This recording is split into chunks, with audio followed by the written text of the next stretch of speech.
있는데 최 교수님께 먼저 여쭤봐야겠어요. 국민의당의 내용 조짐이 이미 예견됐다 이렇게 볼 수 있을까요? 어떻습니까? 안철수 전 대표의 출마에 대해서 네. 출마 전부터 반대한 목소리가 높았잖아요. 네. 그리고 박 전 대표도 SNS에 글을 올리고 그랬어요. 네.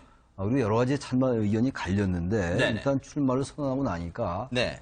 당내에서 저러한 분란이 일어나는 건 사실 뭐 기정사실화 돼 있었다고 보여져요. 네. 이제 안 전 대표의 출마가 이미 이제 상수가 됐으니까 네. 이에 대해서 뭐 왈가왈부하는 건 별로 의미가 없는 것 같아요. 단지 뭐 비판할 네. 수 있겠죠. 네. 문제는 일단 이제 안 전 대표가 출마한 이후에 국민의당이 전당대회 과정에서 정동영 후보도 뭐 출마한다는 거니까. 네. 또 이제 호남에 기반을 둔 이 의원들의 어떤 연대라든지 이런 변수 그리고 네. 과연 안 전 대표가 현재로 봐서는 뭐 이제 승리가 높아 보이긴 해요. 일단 그 당내 여러 세력이 있으니까. 그러나 네네. 역시 그 여러 변수가 있기 때문에 알 수 없을 것 같고. 네. 역시 중요한 건 뭐 다들 말씀들을 하시겠습니다만. 네. 과연 명분과 실리 두 양면에서 얻는 게 하나라도 있을 것인지 안 전 대표가. 네. 명분과 실리 다 잃는 것은 아닌지. 네. 아니면 그중 어느 하나는 얻을 수 있는 것인지 좀 지켜봐야 될 것 같은데. 저는 네. 뭐 개인적으로 볼 때. 네네. 안 전 대표가 이번에 출마한 건 명분이 대단히 없다라고 보여져요. 제보조작 사건에 사과한 지 얼마 되지 않았고 네. 그때 반성과 성찰을 하겠다라고 얘기했는데 너무 시간도 짧고 네. 또 하나는 일단 모든 걸 내려놓고 네. 그리고 정치적 도의적 책임을 지겠다라고 했는데 과연 이 전당대회에 출마하는 게 그게 맞는 것인지에 네. 대한 설명이 부족하고 단지 현실적으로 만약에 출마하지 않으면 네. 국민의당이 해체될 거라는 그런 위기의식을 분명히 느끼는 것 같아요. 네. 그리고 또 하나는 본인 스스로가 여기서 가만히 있으면은 네. 잊혀진 게 아닌가라는 이 두 가지가 같이 작동된 것 같습니다. 네. 양쪽이 다 이렇게 돼서 결국은 힘든 결정을 내린 것 같은데 네. 역시 국민의당의 저런 행동들이 국민들이 어떻게 비칠까는 전혀 안 전 대표의 생각과는 별개로 움직일 수 있다고 보여집니다. 네. 안철수 전 대표의 전당대회 출마 선언 이후 국민의당의 내홍 조짐이라고 언론들은 얘기를 하고 있는데 대체 당내에서 어떤 얘기가 나오고 있길래 내홍 조짐이다 이런 말까지 나올까요? 실제로 한번 들어보시고 얘기를 이어가 보도록 하겠습니다. 저희들 입장에서는 지난 대선 때 어쨌든 안철수 후보를 위해서 열심히 뛰었던 핵심 참모들이고 본인에 대한 애정이 또 일정 부분 있기 때문에 박 전 대표께서 말씀하신 대로 안철수 후보에게 우리 입장을 마지막 순간까지 최선을 다해서 전달을 할 생각입니다. 지금 12명의 의원뿐만 아니라 40명의 의원 중 제가 알고 있기로는 30명 이상의 국회의원들이 적극적으로 만류를 하고 있습니다. 이 의원님께 질문 드려볼까요? 네. 지금 뭐 박지원 전 대표 얘기까지 들어봤지만 지금 동교동계도요 오는 8일 날 안철수 전 대표를 그냥 아예 당에서 출당시키는 방안까지 뭘 고려하고 있다 이런 얘기까지 나오고 있어요 지금. 일단 뭐 스티브 잡스가 이제 애플을 처음에 창업하고 그다음 네. 쫓겨났지 않습니까? 네네. 다시 뭐 다 들어가긴 했지만 아마 네. 지금 상황이 그런 것 같습니다.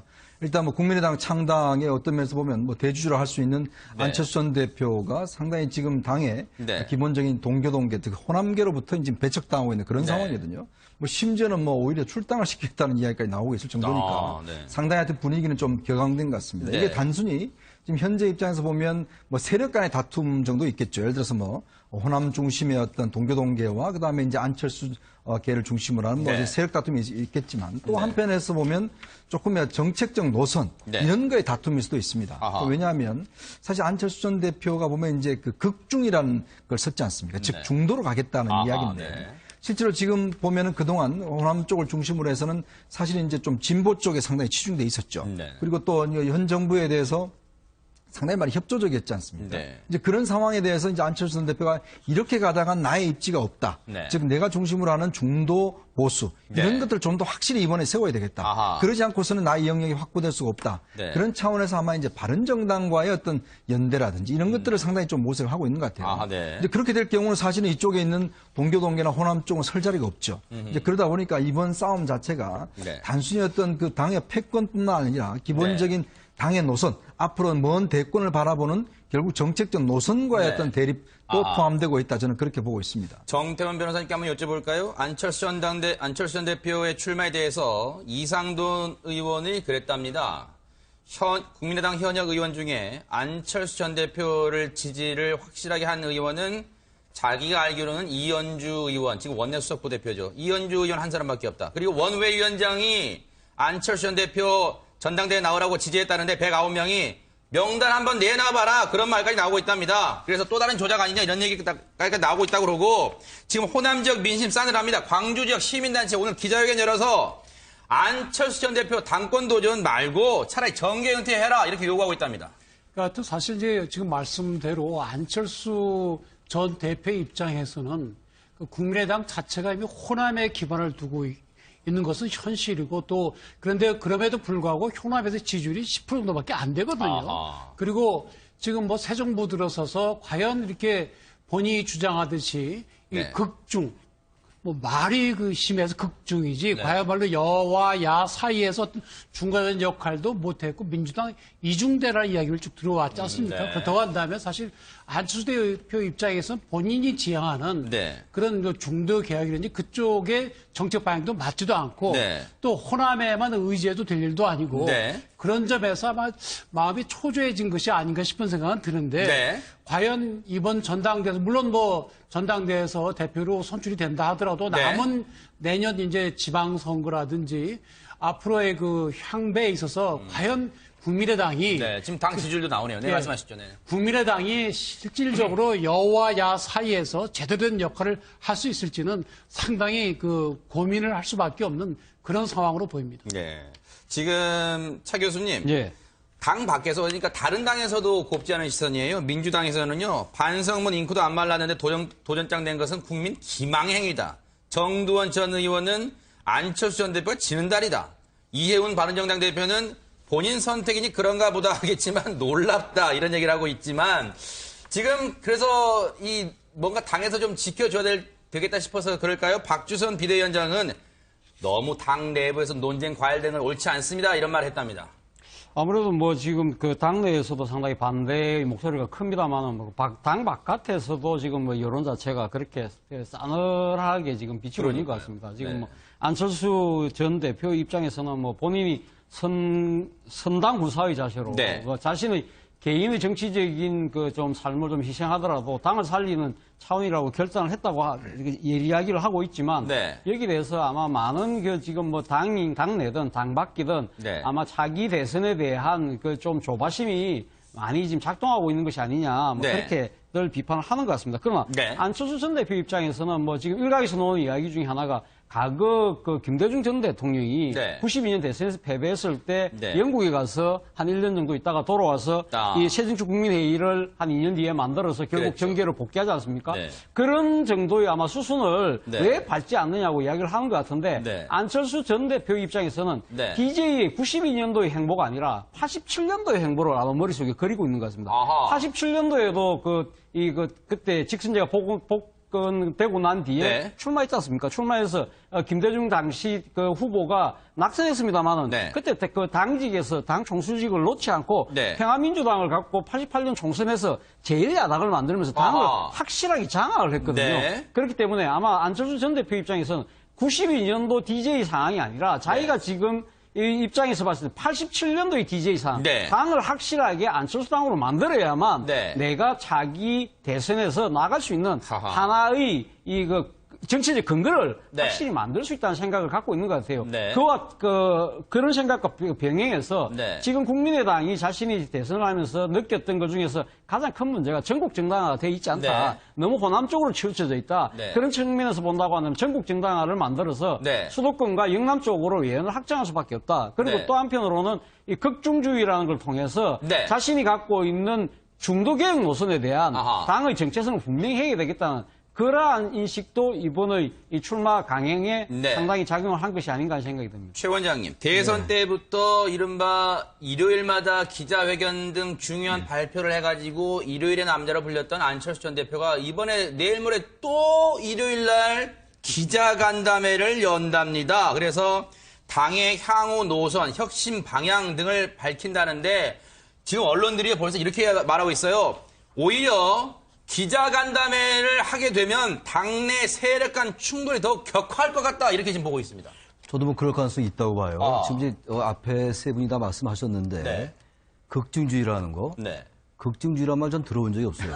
저도 생소합니다. 네. 그 극우, 극자를 이제 비유해서 극중이라고 얘기한 것 같아요. 네. 극우라는 걸 지나치게 우파에 치우친다는 얘기고 안 좋은 거죠. 극자는 뭐 똑같이 편향된 것으로서 안 좋은, 너무 좌에 치우친다는 건데. 네. 그것을 완화하고 뭔가 개혁적이고 양쪽에 너무 치우치지 말자는 의미에서 중도라는 게 있는 거잖아요. 네. 중도가 어떻게 극으로 갑니까? 일단 형용 모순이다. 이건 형용 모순이다. 이건 일단 말이 되지 않는다. 지나치 네. 뭐 자신의 개혁 노선이나 중도를 강조하기 위한 건 좋은데 네. 하나의 조를 만들어서 너무 헷갈리게 만든다라는 것을 뭐 본질적인 건 아닙니다만 네. 하나 지적해 두고 그다음 기자간담회라는 게요. 네. 과연 무엇을 담을까? 아하. 담게 되면은 자꾸 자신의 입장을 변명하게 될 수 있다고 저는 봐요. 네. 다 좋은 얘기죠. 우리 차 교수가 좋은 얘기 많이 지적해 주셨고 앞에 두 분도 마찬가지긴 한데 저는 정치인으로서 잊혀지는 거에 대한 두려움이 있는 거 나무랄 거 없죠. 또 하나 문제는 국민의당이 지금 현재 지지율이 현저히 낮은 상태에서 네. 민주당 그리고 문재인 대통령의 지지율이 높은 상황 네. 이런 상황 속에서 이러다가는 국민의당이 소멸되겠다라는 위기시 분명히 있어 네. 보입니다. 아하. 그렇기 때문에 안철수 전 대표가 출마하지 않을 거라는 예상들이 많았음에도 불구하고 네. 했단 말이에요. 아하. 근데 역시 중요한 건 정치는 현실 정치도 굉장히 중요합니다만 네. 역시 명분이 일단 필요합니다. 네. 명분이 너무 약해요 지금. 87년도 대선 때 DJ가 지고 나서 네. 87년 12월이죠. 그 다음엔 88년도 4월 4.16 13대 총선 때 제1야당이 됐는데 네. 그때와 지금은 전혀 비교할 계제가 안 돼요. 네. 물론 안철수 전 대표가 그것을 비교했는지 안 했는지 모르겠으나 적어도 그러한 계산이 있다고 하면 잘못된 계산이다. 왜 그러냐면은 지금 어쨌든 안철수 전 대표는 이 제보 조작 사건이라는 그 민주주의를 유린하는 그러한 사건의 일정 부분 정치적 도의적 책임이 있는 겁니다. 네. 본인이 인정했잖아요. 네. 그럼 적어도 일정 기간은 나타나지 않는 게 맞아요. 그런 다음에 정치권의 변화라든지 정치 상황의 변화 이런 상황 속에서 다시 재기를 모색하는 게 맞는 것이지. 네. 제가 아까도 말씀드렸습니다만 정치적 도의적 책임 지겠다고 해놓고 그러면서 당권에 도전하는 건 뭡니까? 이렇게 되면 아무 현실 정치에서 네. 안철수 전 대표가 처해 있는 그런 여러 가지 위기나 현실을 네. 이해한다 하더라도 네네. 10분 긍정적으로 두둔하고 싶어도 네. 기본적으로 명분이 어긋난다. 그렇게 되면은 네네. 결국 실리도 얻지 못한다라 이런 아쉬움이 있어요. 그래서 조금 더 길게 호흡을 봤어야 되는 건데 네. 근데 안중근 의사를 얘기한 건 너무너무 잘못됐다. 아하, 네. 어떻게 안중근 의사가 거기 비교를 합니까? 네. 안중근 의사는 자기를 모두 희생한 사람이에요. 희생한 분입니다. 네네. 거기에 안중근 의사를 거기다 비교해서 옛날에 그 스티브 잡스 비교하고 샌더슨도 비교하고 그랬잖아요. 네네. 안 전 대표가 아주 누구 비교하는 거 좋아합니다. 이거 잘못된 행동이에요. 네. 추가적으로 이 의원님 말씀만 듣고 다른 얘기 좀 넘어가 볼까요? 지금 네. 안철수 전 대표의 생각은 뭘까? 이렇게 해야지. 지금 어제 그 출마 선언하면서 선당후사를 강조했는데 과연 이게 선당후사의 정신이냐 이런 비판이 나오는 것 같습니다. 일단 제가 볼 때는 안 전 대표의 구상은 일단 기본적으로 뭔가 중도 영역을 좀 자기가 확대를 해보겠다 뭐 이런 것 같아요. 네. 결국은 지금 현재 만약에 지금 이제 국민의당 그대로 있으면 사실 호남 이중대 역할밖에 못한다. 네. 자 그랬을 경우는 결국 이게 영역을 확장해야 되는데 그러려면은 사실 바른정당과 뭔가 손을 잡아야 될 것이다. 네. 그리고 바른정당과 손을 잡고 사실 어떤 면에서 보면 나중에는 자유한국당까지도 포함하는 어떤 네. 면에서 보면 이제 중도 보수적인 그런 어떤 큰 틀의 정계 개편을 네. 아마 본인 머릿속에 좀 그리고 있는 것 같아요. 네. 왜냐하면 현재와 같은 상황에서 만약에 다음 총선, 대선 하더라도 결국 네. 본인이 어떤 입지 자체를 본다면 민주당에는 후보가 많지 않습니까? 네. 근데 그럼에도 불구하고 이쪽은 사실 후보가 그렇게 없거든요. 아. 그렇다고 한다면 사실은 저쪽에 지금 압도적 지지세를 하고 있는 그 민주당을 겨냥해서 이쪽은 분열되면 사실 네. 진짜 이 선거 때 기호가 3번, 4번이면 굉장히 힘든 상황입니다. 네. 당장 내년 지방선거 때 보십시오. 3번, 4번 상당히 힘든 상황이거든요. 그렇다면 있겠어요. 네. 뭔가 틀을 좀 바꿔야 된다. 아. 자, 그러기 위해서는 아마 지금 그래서 사실은 동교동계와 이 어떤 호남 쪽과 다툼이 있는 것도 네. 결국엔 좀 더 전국적 정당을 만들려고 하는데 네. 과연 이제 그러려면은 사실 바른정당 손을 잡아야 돼. 그러려면은 네. 노선 자체도 사실은 중도 우파 쪽으로 가야 된다. 아하. 자, 뭐 그런 면에서 본다면 그렇게 되면 사실은 호남 쪽에서 호남 국회의원들은 설 자리가 없어지죠. 네. 그게 저렇게 강력하게 반대를 하고 있는 겁니다. 아하. 아마 그런 좀 큰 그림을 그리고 있지 않나 생각이 드는데 네. 과연 그게 현실화될 수 있지는 좀 더 두고 봐야 되겠죠. 그러네요. 언론들의 예상처럼 모레 안철수 전 대표가 기자간담회를 하면서 혁신 방안을 내놓겠다고 하는데 혹시 네 분이 더 격화될지 언론들의 예상이 맞는지 한번 지켜보겠습니다. 뿐만 아니라 40명의 의원 중 제가 알고 있기로는 30명 이상의 국회의원들이 적극적으로 만류를 하고 있습니다. 이 의원님께 질문 드려볼까요? 네. 지금 뭐 박지원 전 대표 얘기까지 들어봤지만 지금 동교동계도요 오는 8일 날 뭐 안철수 전 대표를 그냥 아예 당에서 출당시키는 방안까지 뭘 고려하고 있다 이런 얘기까지 나오고 있어요 지금. 일단 뭐 스티브 잡스가 이제 애플을 처음에 창업하고 그다음 네. 쫓겨났지 않습니까? 네네. 다시 뭐 다 들어가긴 했지만 아마 네. 지금 상황이 그런 것 같습니다. 일단 뭐 국민의당 창당의 어떤 면에서 보면 뭐 대주주를 할 수 있는 네. 안철수 전 대표가 상당히 지금 당에 제보 조작 사건에 사과한 지 얼마 되지 않았고 네. 그때 반성과 성찰을 하겠다라고 얘기했는데 너무 시간도 짧고 네. 또 하나는 일단 모든 걸 내려놓고 네. 그리고 정치적 도의적 책임을 지겠다라고 했는데 과연 이 전당대회에 출마하는 게 그게 맞는 것인지에 네. 대한 설명이 부족하고 단지 현실적으로 만약에 출마하지 않으면 네. 국민의당이 해체될 거라는 그런 위기를 지금 분명히 느끼는 것 같아요. 네. 그리고 또 하나는 자기 스스로가 본인 스스로가 여기서 가만히 있으면은 네. 잊혀지는 게 아닌가라는 이 두 가지가 같이 작동된 것 같습니다. 네. 양쪽이 다 이렇게 돼서 결국은 힘든 결정을 내린 것 같은데 네. 역시 국민의당의 저런 행동들이 국민들이 어떻게 비칠까는 전혀 안전 대표의 생각과는 별개로 움직일 수 있다고 보여집니다. 네. 안철수 전 대표의 전당대회 출마 선언 이후 국민의당의 내홍 조짐이라고 언론들은 얘기를 하고 있는데 대체 당내에서 어떤 얘기가 나오고 있길래 내홍 조짐이다 이런 말까지 나올까요? 실제로 한번 들어보시고 얘기를 이어가 보도록 하겠습니다.